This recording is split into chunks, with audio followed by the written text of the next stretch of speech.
អរគុណសូមជម្រាបសួរពុកម៉ែបងប្អូនជាប្រធានខ្មែរជាពិសេសបងប្អូនដែលខ្ញុំត្រូវធ្វើការនៅសហរដ្ឋអាមេរិកចំនួន2ខែតាមរយៈការផ្ដាំផ្ញើក៏ដូចជាការ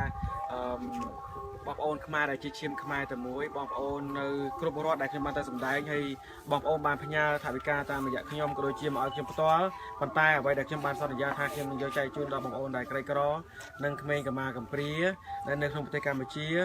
ពាក់កណ្ដាលឥឡូវនេះគឺខ្ញុំបានមកដល់នៅភូមិភូមិព្រៃជុំឃុំយុទ្ធសាមគ្គីស្រុកដងខេត្តកំពង់ស្ពឺមណ្ឌលឈ្មោះដែរបងមណ្ឌលសមាគមក្តីសង្ឃឹមរបស់ជនក្រីក្របាទជាការប៉ັດណាស់ហើយបងប្អូនទាំងអស់នេះគឺគាត់មានកំព្រាឪពុកគាត់កំព្រាម្ដាយកំព្រា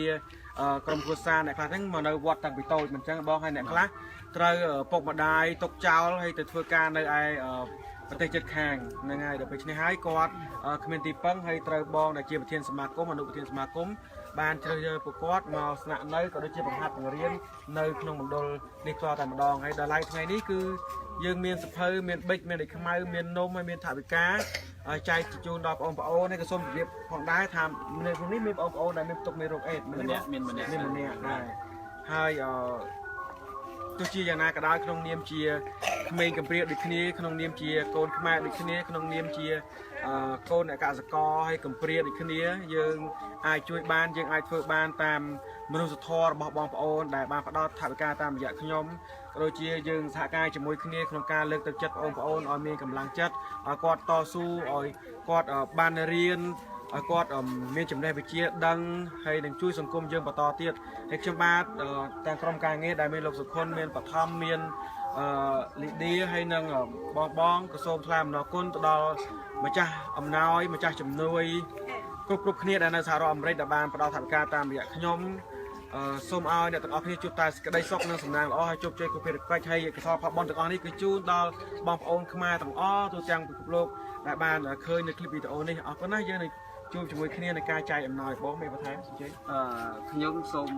ជម្រាបសួរអស់លោកលោកស្រីដែលរស់នៅឯសហរដ្ឋអាមេរិកឬរស់នៅឯប្រទេសនានាដែលនៅលើទូទាំងពិភពលោកនេះហើយខ្ញុំសូមដែលអរគុណថ្លែងអំណរអរគុណដល់ជ្រាលជ្រៅលោកឡានីព្រមទាំងសប្បុរសព្រមទាំងលោកលោកស្រីដែលបានជិះមកនៅទីនេះហើយខ្ញុំសូមអរគុណចំពោះសប្បុរសជនដែលរស់នៅសហរដ្ឋអាមេរិកនិងរស់នៅលើពិភពលោកដែលបានផ្ដល់អំណោយមនុស្សធម៌តាមរយៈដែលលោកដែលយកបច្ចេកជាវិភាគទានដល់កុមារកំព្រានៅទីនេះកុមារកំព្រានៅទីនេះបើខ្ញុំអត់ចង់ដោយថាវាពេលវេលាខ្លីគឺខ្ញុំមិនចង់និយាយអំពីប្រវត្តិនៃការកើតឡើងនៅជាមណ្ឌលនេះការមូលហេតុនៃការចិញ្ចឹមកុមារនេះទេដោយសារវាពេលវេលាវាខ្លីផងអញ្ចឹងគឺខ្ញុំគាត់សូមសម្ដែងការអរគុណដឹងគុណចំពោះសប្បុរសជនដែលបានរៃអង្គាសឬក៏តាមរយៈលោកយកមកជួយដល់កុមារកំព្រានៅទីនេះដូច្នេះគឺយើងខ្មែរទាំងអស់គ្នាត្រូវមានការសាមគ្គីគ្នាត្រូវមានការជួយគ្នាទៅវិញទៅមកព្រោះថាកុមារកំព្រាគឺជាទំពាំងស្នងឫស្សីដូច្នេះគឺកុមារគឺសំខាន់ណាស់គឺយើងទាំងអស់គ្នាត្រូវមានការយកចិត្តទុកដាក់ត្រូវយកការមានការដែលថែទាំចំពោះកុមារគឺដើម្បីឲ្យកុមារថ្ងៃក្រោយទៅបើសិនជាយើងបណ្ដុះបណ្ដាលពួកគេទៅមានចំណេះដឹងថ្ងៃក្រោយអាចជួយសង្គមជាតិយើងបានដូច្នេះគឺសូមជូនពរដល់សប្បុរសជនទាំងអស់សូមជួបប្រទះតែសេចក្តីសុខនិងសេចក្តីចម្រើនចាប់តាំងពីពេលនេះតទៅដើម្បីគ្លៀងគ្លាតឡើយសូមអរគុណបាទ